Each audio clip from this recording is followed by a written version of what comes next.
Salut à tous, c'est Lucas de Pastèque, j'espère que vous allez bien. En ce moment, je suis assez productif, on est déjà à la 3e vidéo en 3 jours. J'espère que ça vous plaît. En tout cas, vous êtes de plus en plus nombreux à vous abonner et ça se fait vraiment plaisir.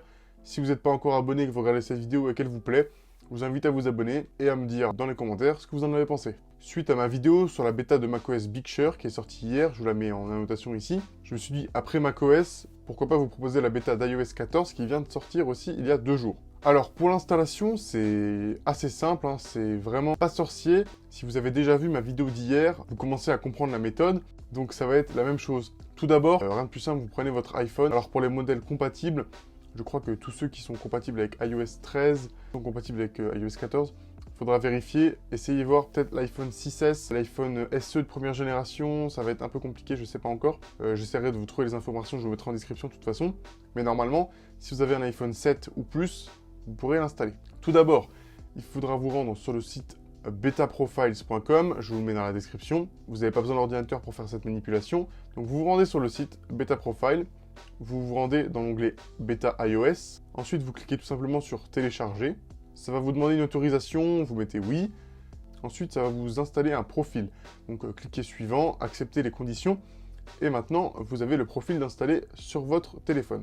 Donc le profil, c'est ce qui va permettre au serveur d'Apple de détecter que vous avez bien accès au bêta développeur. Avant toute chose, avant de faire la mise à jour, je vous conseille de faire une sauvegarde de votre iPhone, c'est très important, via iTunes, via votre ordinateur ou via iCloud, mais c'est important de le faire si jamais il arrive un problème, que vous puissiez au moins faire un backup. Une fois que c'est fait, on se rend dans les réglages, dans l'onglet mise à jour, et normalement, si vous avez bien fait les étapes, vous devriez voir apparaître bêta développeur iOS 14.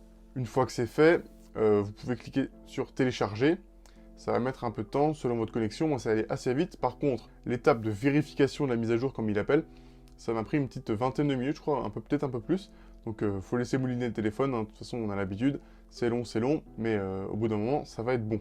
Une fois que vous voyez que vous pouvez installer, vous avez le petit bouton installer qui est plus grisé, et ben vous pouvez l'installer, il vous demandera votre code, il me semble, ensuite il vous demandera d'accepter les conditions, et une fois ceci fait, et ben il va redémarrer et installer tout simplement la mise à jour.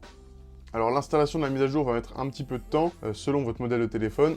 Moi c'est allé assez vite en fait, j'ai un iPhone XR, donc c'est allé plutôt vite. Il va redémarrer plusieurs fois. Au bout d'un moment, il va démarrer sur l'écran d'accueil d'iOS 14 et vous pourrez configurer tout ça.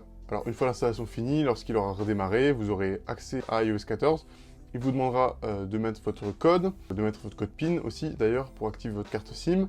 Ensuite, il vous montrera quelques nouveautés. Si vous voulez partager les données avec Apple, moi je mets toujours non. Et après, vous allez directement arriver sur le Springboard.